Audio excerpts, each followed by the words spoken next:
येरमाळ्यातून निघालेली ही महापदयात्रा, जिला डोकीमध्ये पोहोचायला 1:45 वाजले, आता दुपारच्या 1 वाजल्यात. आता जर ही पदयात्रा सुरू झाली तर आम्ही किती वाजता त्या ठिकाणी पोहोचू याची आपण या ठिकाणी विचार केला. निश्चित त्यामुळे या ठिकाणी मी आयोजकांना विनंती केली की केवळ फक्त मी थोडा वेळ या ठिकाणी घेणार आहे, कारण आम्हाला पुढेही जायचंय. खर तर सकाळी सभा झाली असती तर ते सोयीचं झालं असतं आणि मला सविस्तर असं बोलता आलं असतं. मात्र दुर्दैव की वेळ या ठिकाणी फार कमी आहे. मी अनेक वेळा, अनेक दिवस, अनेक वर्ष वाट पाहत होतो की शेजारी एक ऐतिहासिक नगरी आहे, कसबे तडवणा त्याचं गाव आहे. महार परिषदेसाठी जागतिक पातळीवर ते प्रसिद्ध असलेलं ते शहर आहे आणि त्याच्या बाजूला ढोकी नावाचं शहर आणि तालुका आहे. अनेक वर्ष मी पदाधिकाऱ्यांची आमंत्रणाची वाट पाहत होतो. गाडी होती, टू व्हीलरवर फिरायचो, बस होती, ट्रक होती, रेल्वे होती, कार्यकर्त्यांच्या 4 व्हीलर गाड्या होत्या. मात्र कार्यकर्त्यांनी, आयोजकांनी मला आजपर्यंत इथं बोलवलं नाही. शेवटी मला चालत चालत इथं यावं लागलं. निश्चित या ठिकाणी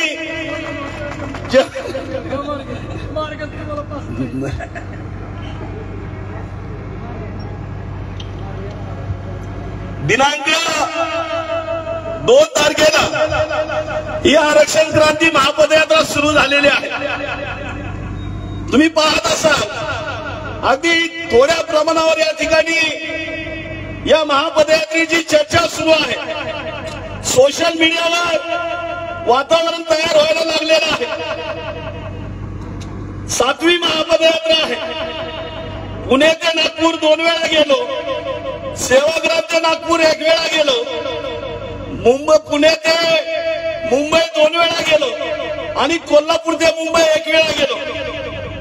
आजपर्यंतचे सगळे प्रवास हे मुंबईच्या दिशेने किंवा नागपूरच्या दिशेने होत असताना कधीही खंडाळ्यासारखा घाट कधीही मध्ये आला नव्हता. मात्र ही शेवटची यात्रा मी कार्यकर्त्यांना देखील सांगितलेलं आहे की बाबा आता माझी वेळ संपत आलेली आहे. कारण मी राजकारणी किंवा धंदेवाला माग नाही. माझं आयुष्यातले टप्पे ठरलेले आहे. जेवढं जिथं जिथं द्यायचं तेवढं ठरलेलं आहे. नोकरी करायची ती केली, मुलांची जेवढी जबाबदारी होती तेवढी पार पाडली. नोकरी करता करता वाटलं डोक्यात आलं आता मांगाची सेवा केली पाहिजे, मांगाची नोकरी केली पाहिजे. 2013ला चांगला गलेलठ्ठ पगार असताना नोकरीचा राजीनामा द्यायला सुरुवात केली. अनेक लोक म्हणली वेळ लागला, वेळ झाला, अमकं झालं, तमकं झालं. नोकरी सोडली, बिहारच घेतली.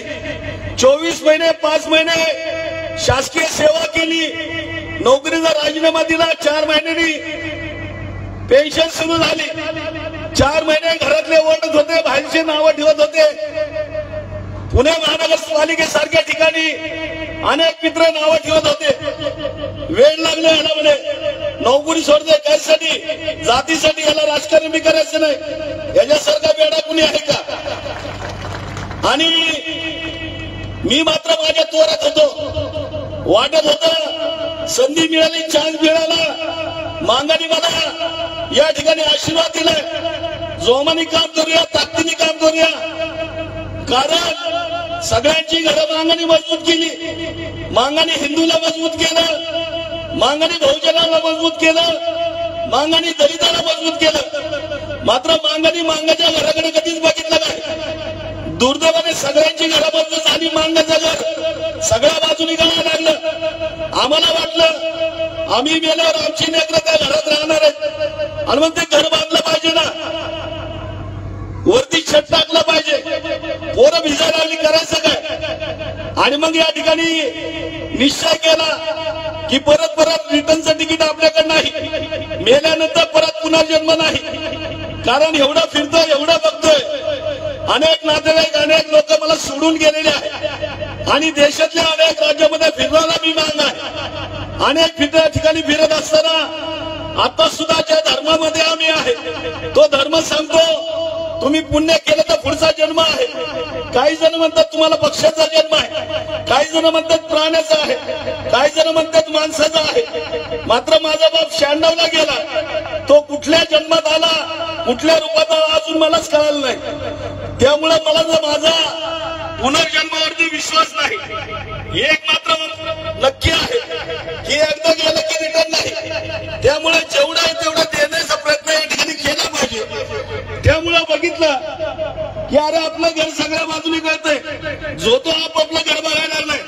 आणि मग मांगाने सगळ्यांचं चांगलं केलं, मांगाचं चांगलं करायला कोण नाही. आणि मग ते निश्चय करून या ठिकाणी नोकरी सोडून ज्यावेळेस क्षेत्रामध्ये आलो, आमच्या अख्ख्या सातपिढीमध्ये ना राजकीय ना सामाजिक क्षेत्रात कुणी नाही. आणि मग जेव्हा 4 महिने झाले, 4 महिन्यापर्यंत लोकांनी नाव ठेवली, सगळे वेडा वेडा म्हणले. थोरला पोरगा 9वीला, दुसरा पोरगा 7वीला, तिसरी पोरगी 3रीला.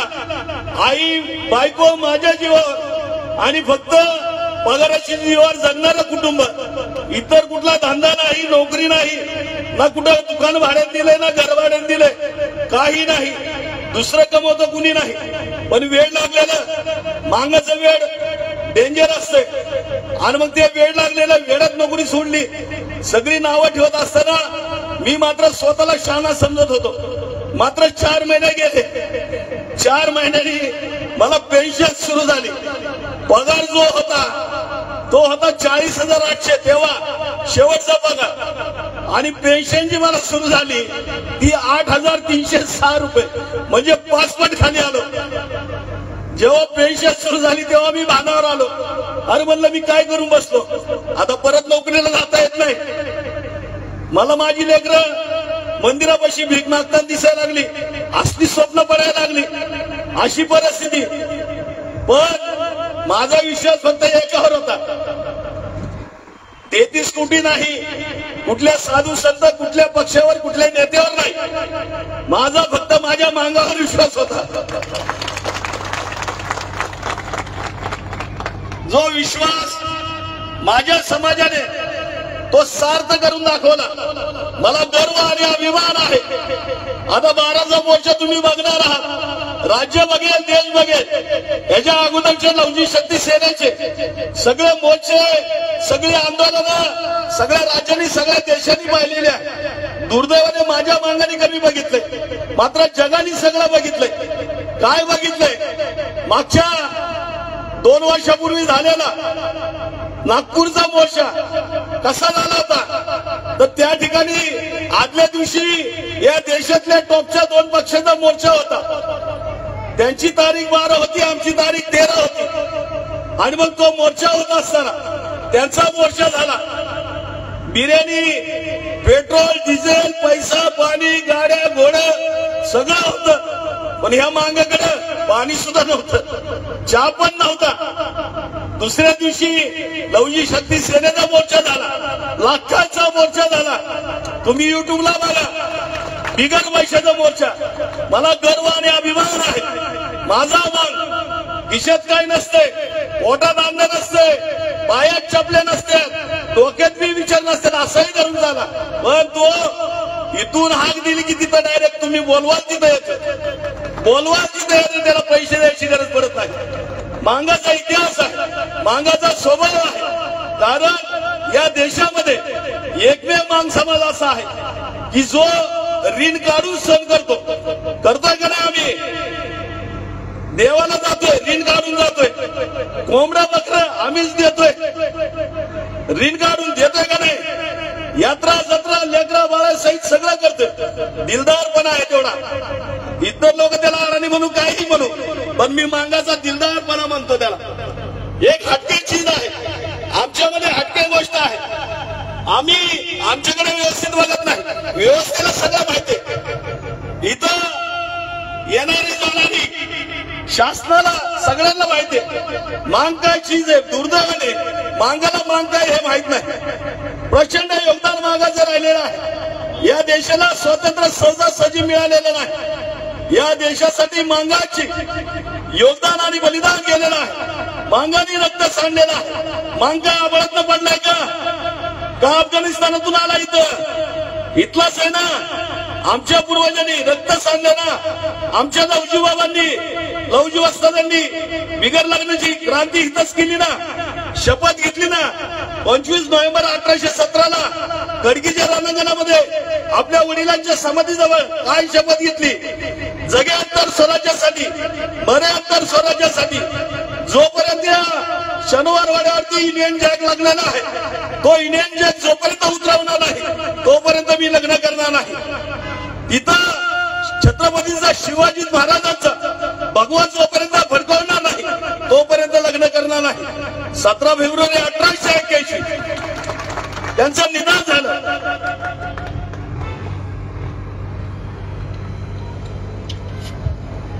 त्या निधनापर्यंत त्यांनी लग्न केलं नाही. मला एक क्रांतिकारक दाखवा, हे दाखवा की ज्यांनी बिगर लग्नाची क्रांती केली. एकमेव मांगाचा पट्टा होता ज्यांनी बिगर लग्नाची क्रांती केली. विचार करा, जून 1818ला ब्रिटिश ईस्ट इंडिया कंपनी हळूहळू भारत देश जो अखंड होता त्याला हळूहळू त्यांनी कब्जा करायला सुरुवात केली. सर्वात शेवटचं राज्य हे मराठी मुलूक त्यांनी सर्वात शेवटी हस्तगत केलं. ती शेवटचा महिना होता जून महिना, जून 1818. मी शेवटच्या 4 युद्धाचा या ठिकाणी उल्लेख करेन. 25 नोव्हेंबर 1817 लवजी वस्तादांचे वडील राघोजी साळवे खडकीच्या रणांगणामध्ये असंख्य ब्रिटिशांना कापता कापता त्यांना वीरमरण आलं. असंख्य ब्रिटिशांनी त्यांना गोलाकार करून एकत्रित करून बंदुकीच्या गोळ्यांनी, यांच्याकडे तलवारी होत्या, यांच्याकडे बंदुका होत्या. राघोजींना त्या ठिकाणी ठार मारण्यात आलं आणि राघोजी दारात येथे पडले तरी त्यांच्या मुंडकं त्या ठिकाणी छाटलं गेलं. तो तिरस्कार त्या ठिकाणी आपल्या वडिलांची झालेली, त्यांना आलेला वीरमरण आणि ब्रिटिशांनी त्या ठिकाणी केलेली, फसवून त्या ठिकाणी केलेली हत्या. लवजी वस्ताद त्या युद्धामध्ये होते. त्यांनी तिथं शपथ घेतली, एक समाधी बांधली. त्याच्यानंतर दुसरं युद्ध झालं 10 दिवसांनी येरवड्याला. तिसरं युद्ध झालं भीमा कोरेगावला 1 जानेवारी 1818 आणि शेवटचा निर्णायक युद्ध झालं जून 1818. जून 1818ला काय झालं? आष्टीला लढाई झाली, मराठ्यांची आणि ब्रिटिशांची लढाई झाली आणि त्या ठिकाणी मराठे हारले. प्रतापसिंह राजांना अटक झाली, पेशव्यांनी तह केला आणि अखंड हिंदुस्थानावर ब्रिटिशांची सत्ता प्रस्थापित झाली. अखंड हिंदुस्थानावरची सत्ता ब्रिटिश या ठिकाणी गाजवत होता. तो काळ इतका भयंकर होता. त्या काळामध्ये या ब्रिटिशांच्या विरुद्ध बोलायचं धाडस कोणी करत नव्हता. अनेक राजे महाराजे होते ना देशात, अनेक शूरवीर सरदार होते ना, पण बोलायची देरी कुणाची नव्हती. सगळ्यात पहिलं धाडस कोणी केलं? मांगाच्या पट्ट्याने केलं, लवजी वस्ताद साळवेंनी केलं. 25 नोव्हेंबर 1817ला घेतलेली शपथ पूर्ण करण्यासाठी काय केलं? पुण्यामध्ये तालीम बांधली. कुठं बांधली? गजपेटला बांधली. त्याला लवजी वस्ताद तालीमाचं नाव दिलं गेलं. त्यांनी तालीम बांधली. तुमच्या इथं सुद्धा तालमी असतील, देशात तालमी असतील, त्या तालमी जाऊन बघा आणि लवजी बाबांची तालीम जाऊन बघा. काय फरक आहे? खूप फरक आहे, जमीन आसमानचा फरक आहे. 1822ला स्वतःच्या हाताने बांधलेली तालीम कशी होती? अनेक तालमीत काय शिकवलं जातंय? मल्ल घडवले जातात, पैलवान घडवले जातात, जोर बैठका, कुस्त्यांचे डावपेच शिकवले जातात.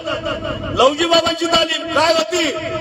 जोर बैठका, कुस्त्यांचे डावपेच, पैलवान घडवले जायचे. त्याचबरोबर क्रांतिकारक घडवले जायचे, ज्याच्यामध्ये वासुदेव बळवंत फडके असतील, ज्याच्यामध्ये केरुनाना छत्रे असतील, ज्याच्यामध्ये गोरा परांजपे असतील, ज्याच्यामध्ये असंख्य तालमीमध्ये घडवत होते. दुसऱ्या बाजूला महात्मा ज्योतिबा फुले असतील, गोपाळ गणेश आगरकर असतील, सदाशिवराव गोंडे असतील, अनेक समाज सुधारक त्या तालमीमध्ये घडवत होते. कशी तालमी होती विचार करा बांधवांनो. देशामध्ये अशी कुठं तालीम आहे का ज्या तालमी विद्वान घडवले जातात, ज्या तालमीत क्रांतिकारक घडवले जातात, ज्या तालमीत समाज सुधारक घडवले जातात, अशी अलौकिक अशी तालीम आमच्या लवजी बाबाची होती. बघा व्यक्ती का अशी सुरुवात तिथं झालेली आहे. लोक म्हणतात देश स्वतंत्र झाला, देश स्वतंत्र झाला. कोण म्हणताय सत्याग्रहाने झाला, कोण म्हणताय कशाने झाला. अरे बाबानो, आमच्या या मांगाच्या कुळाच्या या लवजी बाबाच्या त्यागातून कष्टातून हा देश स्वतंत्र झालेला आहे. आमचा इतिहास कुणी मांडत नाही, आमचा इतिहास कुणी सांगत नाही. प्रश्न पडतोय ना, अनेक जण वेगवेगळे प्रश्न विचारतात, लवजी बाबांच्या इतिहासावर प्रश्न विचारतात. अनेक जण म्हणतात अरे तुम्ही दलित, तुम्ही अस्पृश्य, आणि मग तुमच्याकडे बामणाचा माणूस कसा शिकायला येतो, टिळक कसं काय आलं तुमच्याकडे, फडके कसं काय आलं तुमच्याकडे. अरे जा ना बाबा, गावाचा कुठल्याही राज्यातल्या या महाराष्ट्रातल्या गावामध्ये जा, तिथल्या गावकऱ्याला विचार, पाटलाला विचार ना. मांगाचं तोंड बघितल्याशिवाय गावचा पाटील सुद्धा घराच्या बाहेर जात नव्हता. जाऊन विचार ना त्याला. मांगाला पहिलं पंक्तीला तिथं बसवायचं, त्यालाच विचार ना बाबा. बामणा काय येत होती मांगाकडे, त्याला विचार ना. आम्हाला काय विचारतो. मी त्या खोलात जाणार नाही, वेळ नाही तेवढा. ऊन झालेलं आहे, तुम्हाला जास्त किती वेळ मी या ठिकाणी आणतो पाहिजे. मात्र काल परवा एक सण झाला. कोणता सण? दिवाळी. आम्ही कुठं राहतो? हिंदुस्थान, भारत, इंडिया. या देशामध्ये सगळ्यात मोठा धर्म कोणता? कोणता धर्म आहे? हिंदू. त्यांचा सगळ्यात मोठा सण कोणता आहे? दिवाळी. या डोकीमध्ये आहे बघा ती. मी सकाळी जिची पूजा केली ना, ती केरसुनी. तिची पूजा केल्याशिवाय हिंदूची दिवाळीच होत नाही. मग ते बामण असेल, दांड्या असेल, नाही तर कुणीही असेल. होती का दिवाळी? तिला पहिला पुसावं लागतंय. दिवाळीमध्ये धनतेरस, आमकं तमकं, भाऊबीज वगैरे सगळ्याच सण आहेत. पण सगळ्यात महत्वाचा दिवस कोणता आहे? लक्ष्मी पूजन. फार महत्व आहे त्या लक्ष्मी पूजनला. आणि मग अशा लक्ष्मी पूजनला मांगाच्या हाताने बनवलेली केरसुनी. आम्ही म्हणतोय कुठल्या दांडाळाला, कुठल्या भटाबावणाला आम्ही म्हणतोय का की बाबा रे आमची केरसुनी घेऊन जा, पूजा कर, नाही तर तुझी दिवाळी होणार नाही. आम्ही म्हणतोय का कधी? नाही ना. जे येतोय केरसुनी शोधत शोधत मांगोड्यात येतोय, ते बाबा केरसुनी घेऊन जातोय, तिची पूजा करतोय का नाही? अजून बी करतोय का नाही? मांगाने जर उद्या केरसुनीच बनवायचं बंद केलं, ते गुजरातचं झाडू चालणार आहे काय? तर नाही ना, झाडूनी करता का दिवाळी? नाही ना होत. तुम्ही गुजरातला जा, आंध्राला जा, कर्नाटकला जा, जिथं जाईल तिथं नाव वेगळे, पण मांगाचीच केरसुनी लागते. आताच नाही ना ते, पूर्वीपासून आहे. आताची गोष्ट आहे का ती? अनेक बाबतीत जर आपण जर पाहिलं तर या ठिकाणी प्रचंड योगदान या मातक समाजाने दिलेला, गावागावासाठी योगदान दिलेला, देशासाठी या ठिकाणी स्वातंत्र्यासाठी या मातक समाजाने आपलं योगदान दिलेला. या ठिकाणी आद्यक्रांतिगुरू लवजी वस्ताद साहेब किती शोकांतिक आहे पहा. त्यांच्या शिष्याची स्मारकं झाली, पुतळे झाले, त्यांचे दैनचित्र संसदेमध्ये लागले, विधान भवनामध्ये लागले. मात्र त्यांना घडवणारे त्यांचे गुरु, त्यांचं नाव घेत नाही. परवा दिवशी जयंती झाली, फक्त मांगानी जयंती करायची का? लवजी वस्तादांची फक्त मांगानी जयंती करायची? अरे आम्ही सगळ्यांचीच करतो ना. आम्ही कधी भेदभाव करतो का? केलाय का? मांगानी कधी भेदभाव केलाय का? आमच्याच मांगोड्यात या सगळ्या देवांचे फोटो असतात. आमच्या समाज मंदिरात या सगळेच देव असतात. आमच्या अण्णाभाऊची जयंतीला घ्या, लवजींच्या जयंतीला घ्या, सगळ्यांचेच फोटो असतात. आम्ही कुणाला टाळतो का कधी? आम्ही छत्रपती शिवाजी महाराजांपासून सगळ्यांचा मान सन्मान आम्हीच राखतो ना. आम्ही कधी तक्रार बी करत नाही. का रे बाबा तू जयंती साजरी करतो, अण्णाभाऊंचं का नाही फोटो लावत? नाही ना बोलत आम्ही, कधी तक्रार करत नाही. मात्र दुर्दैवाने तुम्हाला एक सांगतो की सरकारकडे आम्ही या ठिकाणी मागणं मांडलेला आहे की बाबा रे त्या ठिकाणी आम्ही काय मागतोय? आम्ही आरक्षण मागतोय.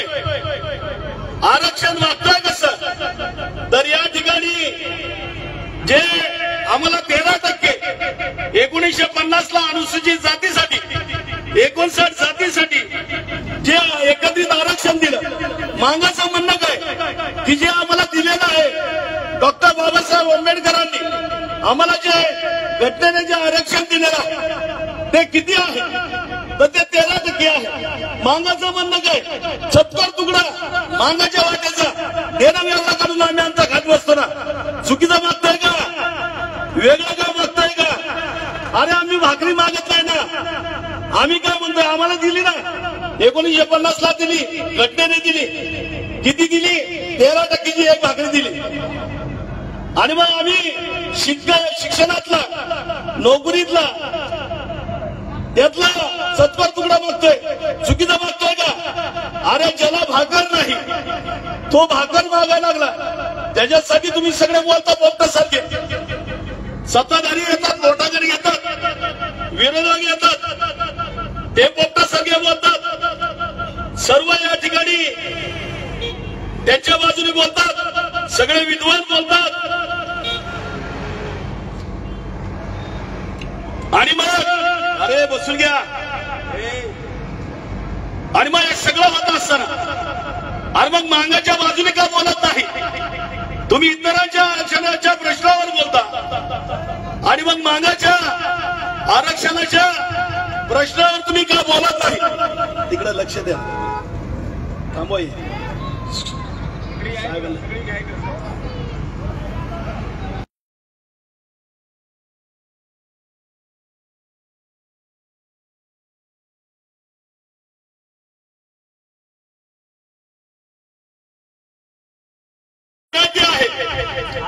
या ठिकाणी मातंग समाजाचं सर्व क्षेत्रासाठी आजपर्यंत योगदान राहिलेलं आहे. मातंग समाजाने कधीही कुणाच्या हक्कावरती गदा येऊ दिली नाही.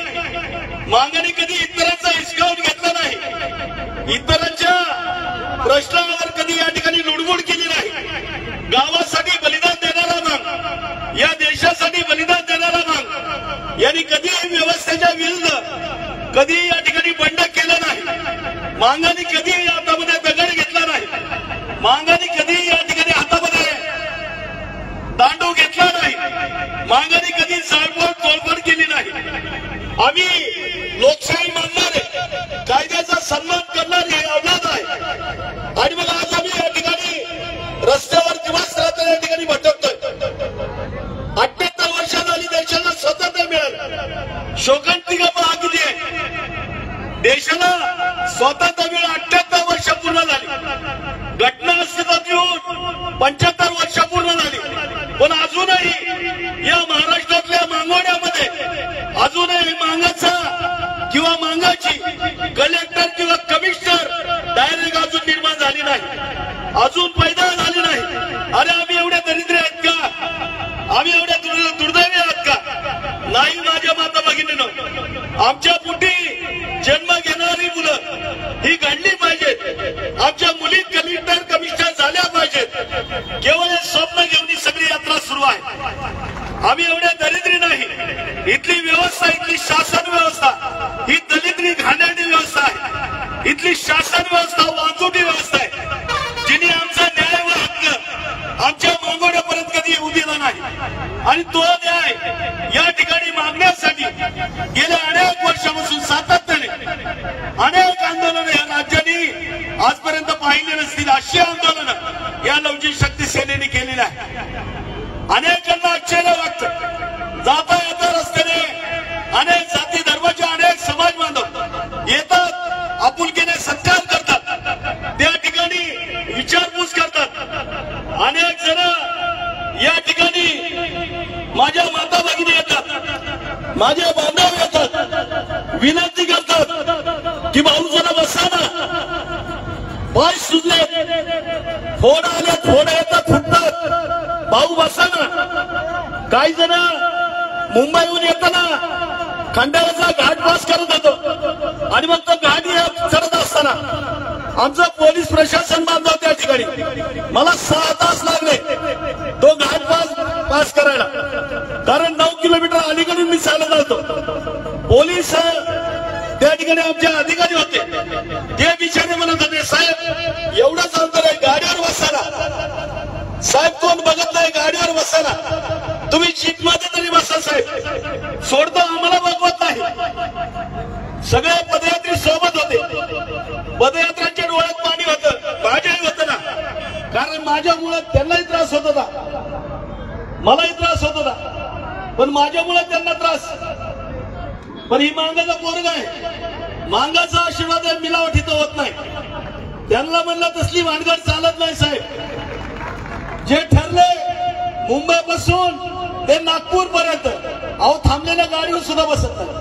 हे पोलीस प्रशासन 24 तास आमच्या या ठिकाणी सेवेला आहे, ते सुरक्षेत पुरवत आहे. मुंबईपासून गाडी निघाली डायरेक्ट नागपूर पर्यंत आहे, 24 तास कॅमेरे त्यांचे आमच्यावर आहे. सगळ्यात महत्वाचे माझ्या मांगाचे कॅमेरे सगळ्यात जास्त माझ्यावर आहे. मी दुसऱ्या कुठल्या कॅमेऱ्याला घाबरत नाही, मी फक्त मांगाच्या कॅमेऱ्याला घाबरतो, कारण त्याचा कॅमेरा लय डेंजर आहे. तो आता कुठेतरी व्यवस्थित काम करायला लागलेला बघतोय ते आता. माझी एक विनंती आहे, या ठिकाणी मी जास्त वेळ खूप काही बोललं पाहिजे, कारण ऐतिहासिक नगरी आहे. 1941 ला एक ऐतिहासिक परिषद या ठिकाणी झालेली आहे. मात्र या ठिकाणी जाता जाता तुम्हाला मी विनंती करेन की आता विचार करत असताना थोडं थोडं बदला तुम्ही.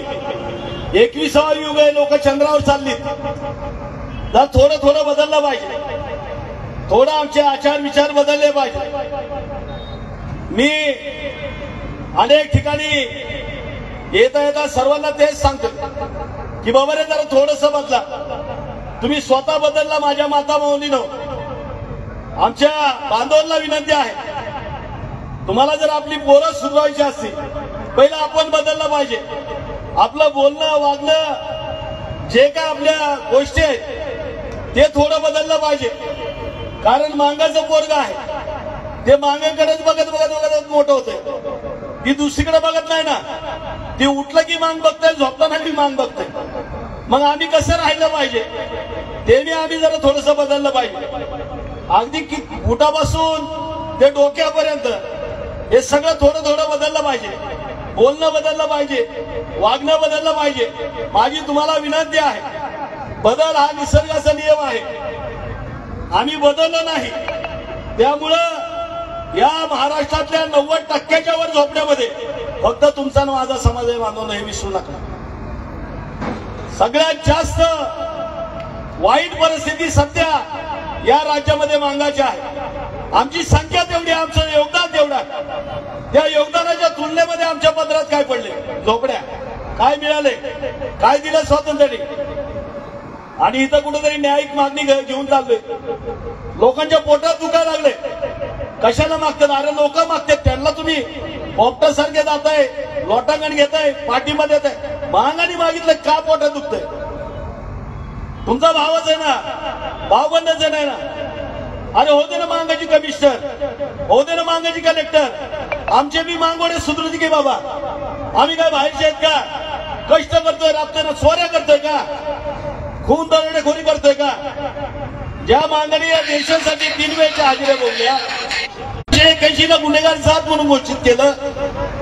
3 वेळ गावचा पाटील चावडीवर घ्यायचा आणि रात्री 12ची हाजिरी आम्हाला बांगोड्यामध्ये गावचा पाटील यायचा. साहित्यरत्न अण्णाभाऊंची जी अजरामर कादंबरी आहे, फकीरा कादंबरी, फकीरा कसा घडला, फकीरा का घडला, तर आतेगावच्या मांगोड्यामध्ये गावचा रावसाहेब पाटील हजेरी घ्यायला आला. माता माऊलीनं हा इतिहास लक्षात ठेवा. मांगोड्यात आला आणि मांगोड्यामध्ये फकीराच्या घरासमोर उभा राहिला. पाटलांनी विचारलं, फकीरा आहे का? फकीरा म्हणला पाटील आहे की. पाटील म्हणला मला बायकोच्या खुशीतली हाजिरी देऊ नको, मला घराच्या बाहेर येऊन हाजिरी दे. ती मांगाचं पोरग डोकं फिरलं, घराच्या बाहेर आला, पाटलाला उचलला, तिथंच दुमता केला, तिथंच त्याला आडवा केला आणि त्याच्यानंतर त्याच्या मागे ससेमिरा लागला. आमचा फकीरा 3 वेळची हाजिरी देत होता. या राज्यातला प्रत्येक मांग हे विसरू नका बांधवलं. आमच्या पूर्वजांनी 3 वेळची हाजिरी दिलेत. 100% मांगांना 3 वेळच्या हाजिऱ्या होत्या. तुम्ही इथं कुठं दुकान असाल ना, इथं पुस्तकं विकत मिळतात. त्या ठिकाणी जा, 120 रुपयाला एक पुस्तक मिळतंय, त्याचं नाव आहे गुन्हेगार जात. ते पुस्तक घ्या.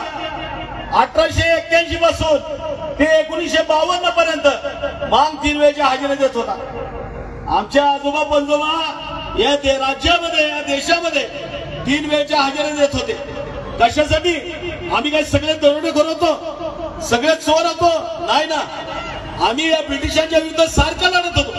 सातत्याने जेवढी बंड या ब्रिटिशांच्या विरुद्ध झाली, मग ते 1857 असेल, 1879 असेल, कोळ्याचा बंड असेल, या प्रत्येक बंडामध्ये जो समाज त्या बंडामध्ये सहभागी असायचा, त्या प्रत्येक समाजाला या ठिकाणी ब्रिटिशांनी गुन्हेगार जात म्हणून घोषित केलं. त्याच्यामध्ये मांग होता, रामोशी होता, पारधी होता, बिल्ला होता, राजपूत होता, भामटा होता. अशा असंख्य जाती होत्या ज्या 3 वेळेच्या हजेऱ्या भोगत होत्या. बांधवांनो, या देशाला स्वातंत्र्य सहजासहजी मिळालेलं नाही हे विसरता कामा नये. आम्ही कधी बोललो नाही, आमचं त्यामुळे कुणी मांडलं नाही. आम्ही लोकांची गाणी वाजवत बसलो, आम्ही लोकांचं ऐकत बसलो. अरे आमच्याकडे एवढा गाण्याचा खजिना आहे, ज्यांनी संगीताचा शोध लावला तोच मांगाचा, तो मातांग ऋषी. आम्ही आमचं कधीच गायलं नाही, आम्ही आमचं कधीच वाजवलं नाही, लोकांसाठी वाजवलं, पण आमचं कधी आम्ही त्या ठिकाणी मांडलं नाही. दुर्दैवाने आमचा इतिहास कोणी लिहिला नाही. आता इथून पुढे मी म्हणतोय की आपण सर्वांनी या ठिकाणी या 21व्या युगाच्या सुरुवातीच्या या क्षणामध्ये आपण जर थोडं बदलूया आणि आपल्या भावी पिढीच्या भविष्याचा विचार या ठिकाणी करूया. किड्या मुक्यासारखं मरायचं नाही आणि रोज रोज मरायचं नाही, हेही लक्षात असू द्या. निश्चित या ठिकाणी बराचसा उशीर झालेला आहे. अनेकांनी आपल्याला आव्हान केलेलं आहे. मी देखील बोलता बोलता बराच वेळ घेतलेला आहे. पुढे जायचं आहे. निश्चित येणाऱ्या 12 तारखेला त्या ठिकाणी सगळे पदयात्री आणि मी सुद्धा पोहोचणार आहे. जी ठिकाणं आमची ठरलेली आहे त्या नियोजित ठिकाणापर्यंत ही सर्व पदयात्रा त्या ठिकाणी पोहोचणार आहे.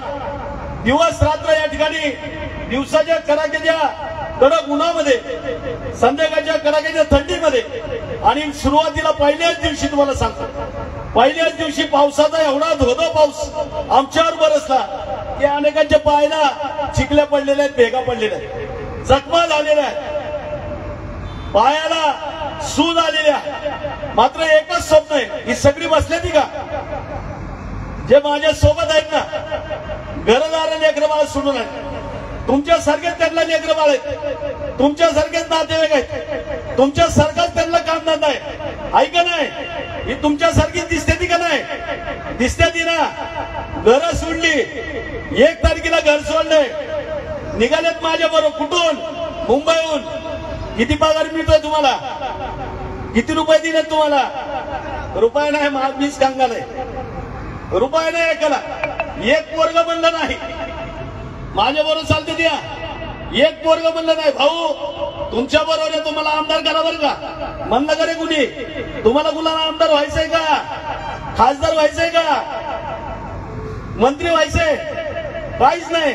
अरे मग चालतंय हे काय?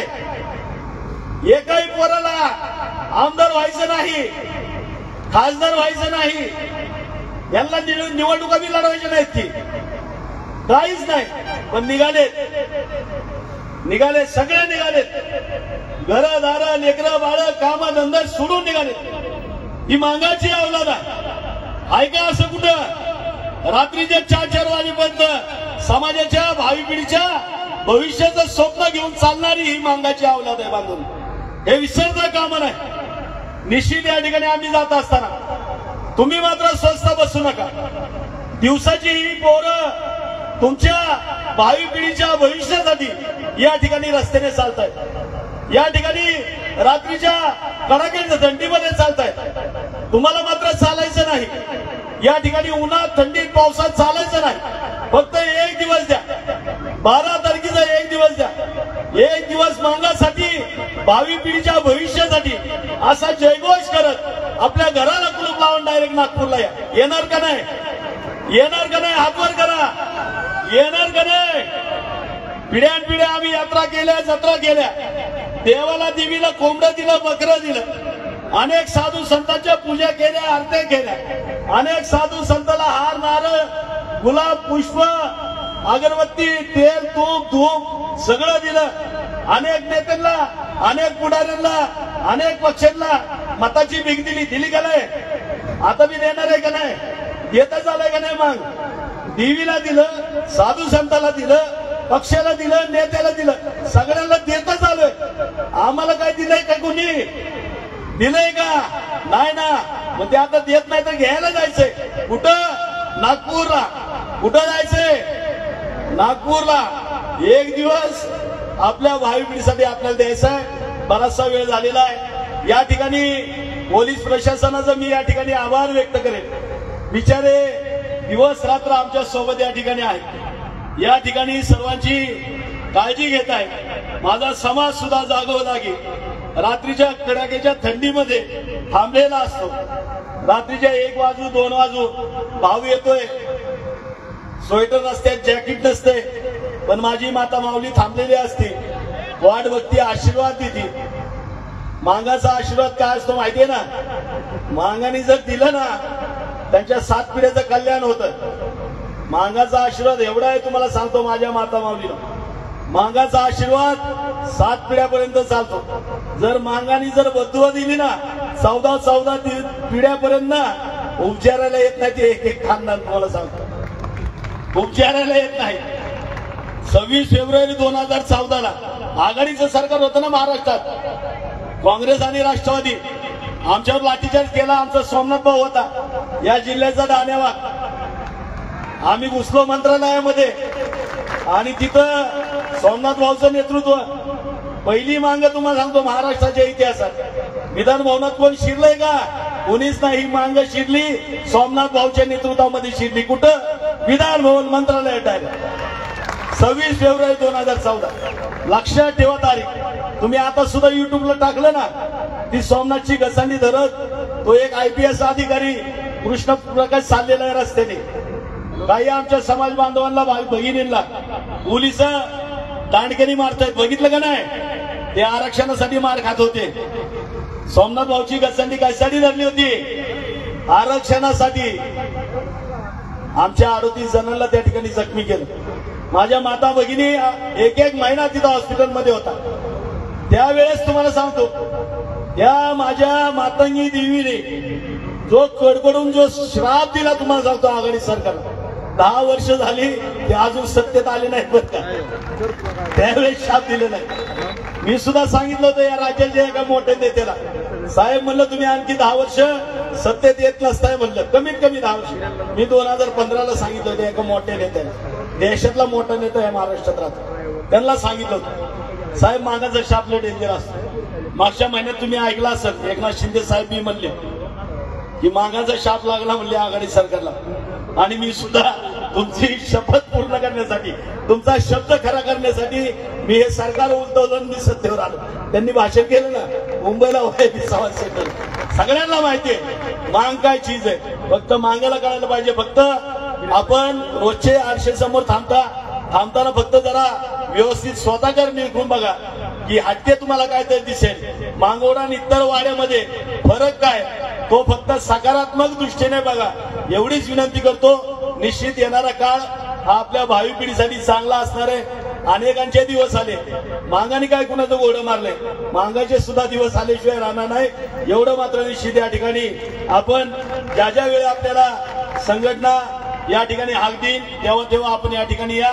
कारण आम्हाला कुणालाही माझ्या माता माऊलीनं आम्हाला कुणालाही धंदा करायचा नाही, कुणालाही आमदार व्हायचं नाही, खासदार व्हायचं नाही, मंत्री व्हायचं नाही, काही व्हायचं नाही. कारण ती आमदारकी खासदारची माझ्या मांगाच्या पायाची धूळ देखील नाही. त्यामुळे मला या भानगडीत पडायचं नाही.